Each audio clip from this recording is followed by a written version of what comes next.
Assalamu alaikum, my dear friends and fellows. How are you? I welcome you here on my training channel. My name is Abdul Khalik. Dear friends, look, wealth, we want to become a wealthy person, don't want to become a poor person at all. Nobody want to become a poor person because, of course, poverty is not good at all. Poverty is bad. Even being average or belonging to the lower middle or the middle class, even this is not that good. People aspire to become wealthy. Wealth, of course, that is something. Now, what is the reason? What are the reason why a person stays wealthy? Some of the people stay wealthy, another some of the people stay poor. They don't become wealthy at all. So, although they like the wealth, but they don't, they fail to become wealthy people. What is the reason? What is something which is segregating the rich from the poor? What kind of thinking makes a person rich? What kind of person, what kind of thinking makes a person poor? That is something which we are going to talk about in our today's discussion, because I believe that being a rich person is concerned, as far being a poor person is concerned, all of that begins from all of that begins from one thing, and that one thing is called thinking. The way we think matters a lot, really. Maybe it matters everything. The way we think matters everything. So, dear friends and fellows, today we are going to talk about what kind of thinking will make us poor, what kind of thinking makes us rich, and if at all we don't want to stay poor for all the time. So then let's look upon our thinking and a kind of needed reform. Whatever is needed, we need to bring that particular reform into our thinking pattern, into our thoughts, into what we believe in. I think our belief system about the money is either keeping us happy or keeping us unhappy, is either keeping us rich or keeping us poor. So once we do understand, once we succeed in understanding these certain and few points which we are going to talk about, and these are only 5 points, these 5 points must be understood for all those people who want to understand that what is the algorithm of the wealth. It is simple, it is not complicated. Simply we need to think, simply we need to understand certain things. First of all, what we need to understand is that we can't afford it. The poor people are found saying to their children, the poor people are found thinking that I can't afford that, we cannot afford that. So that is absolutely, I think it is highly noxious, that is quite dangerous, it is rather cancerous. I can't afford that. That is totally and absolutely wrong. Actually, it actually means that we are telling this one thing to our mind and to our brain, that we don't have to find a way to do that. We don't have to find a way to become a wealthy or a rich person. And I do have to stay comfortable. I do have to stay content in being a poor person. So that is all for today. That is one thing that, instead what we need to ask, instead what we need to tell to our mind is that how can I afford it? Yes, I need to understand that how can I afford it? So it is so simple. How can I afford it? So how can mean find a way.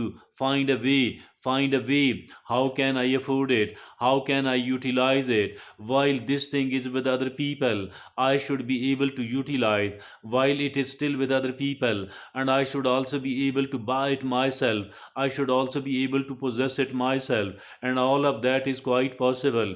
It is not difficult, it is not something which is difficult, because whatever we believe in, it does matter, and it does matter a lot. We need to come out of the limiting belief. belief, and we need to develop a growth mindset. As far these limiting beliefs are concerned, these limiting beliefs are the worst kind of enemies, and we do need to overcome all that. And we do need to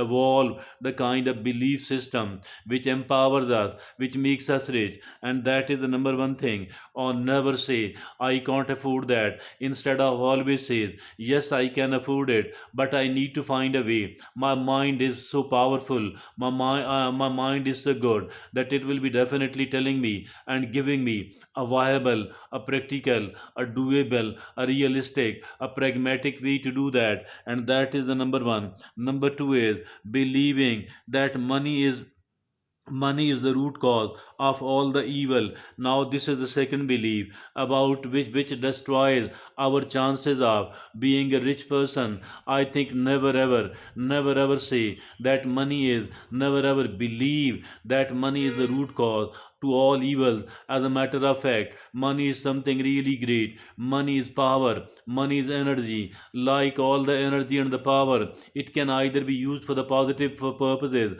all even for the negative, for the destructive purposes. But since I am a positive person, since I am using all of my resources in a positive, in a constructive way, so in the same way, as far the money is concerned, the money I possess, the money which is about to come to me, will also be used in a positive and constructive manner, and it will be beneficial for me. It will be highly beneficial for me. It will be highly beneficial for my loved ones. It will be highly beneficial for the needy people. It will be highly beneficial for all the people in general. So that is, money is not evil. Never ever believe that money is evil. Money is something absolutely good. Money is something which is energy. Money is something which is power. If at all, as for the fire is concerned, fire burns, but at the same time, fire is something we desperately need in many of the activities. We need to keep ourselves warm. We need to heat the water. We need to cook the food upon it.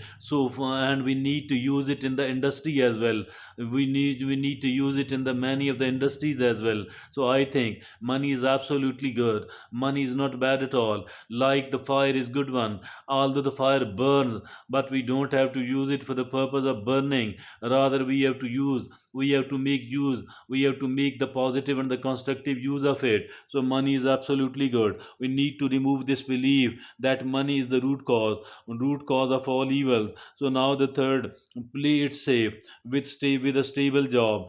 Play it safe with a stable job. As for the stability of the job is concerned, yes, it will keep providing us for the sake of survival. But we are not struggling for the sake of survival only. We need to thrive. So as for the job is concerned, job is a job is an arrangement for the survival only, not for the thriving at all. While I am determined, I am capable of, and I am determined, I have a firm commitment with myself that I am going to thrive. So for the purpose of developing exponentially, as for the job is concerned, that is absolutely and totally insufficient. I need to become an entrepreneur.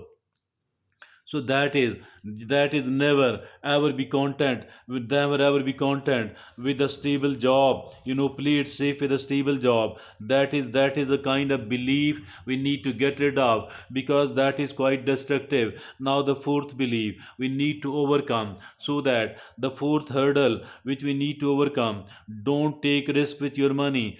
Don't take risk with your money. I think not being able to take the risk, that is not good at all. We need to protect ourselves from all that, because money, although the risk taking unnecessarily, without thorough preparation, without proper calculation, I don't advocate it at all. But as far this thing is concerned, I think we must be doing it. That we must be taking risk. But as far these risks are concerned, these must be the well prepared risk. These must be the well calculated risk, so that the risk as important, because we cannot develop well without taking the risk. but the risk taking not in a blind manner at all. Because if at all somebody is taking the risk blindly, it is nothing less than a gambling. We don't have to gamble at all. We don't have to become a gambler at all. So that is, that is don't take risk with your money. And the fifth and the last is, study hard to work for a good company. Study hard to work for a good company. Working for a good company for a short span, so that we should learn whatever we can out of all that. But staying in that company, I think that will never allow us to thrive.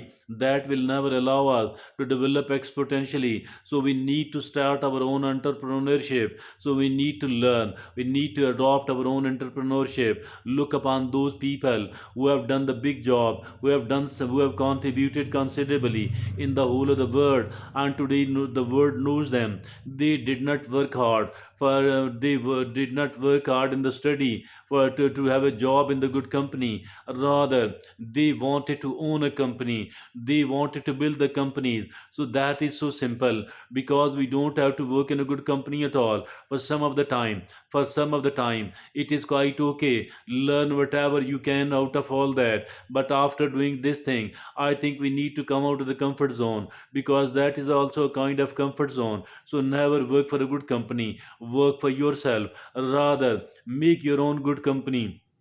Have an aim to make your own good company. So these are the five limiting beliefs we must overcome.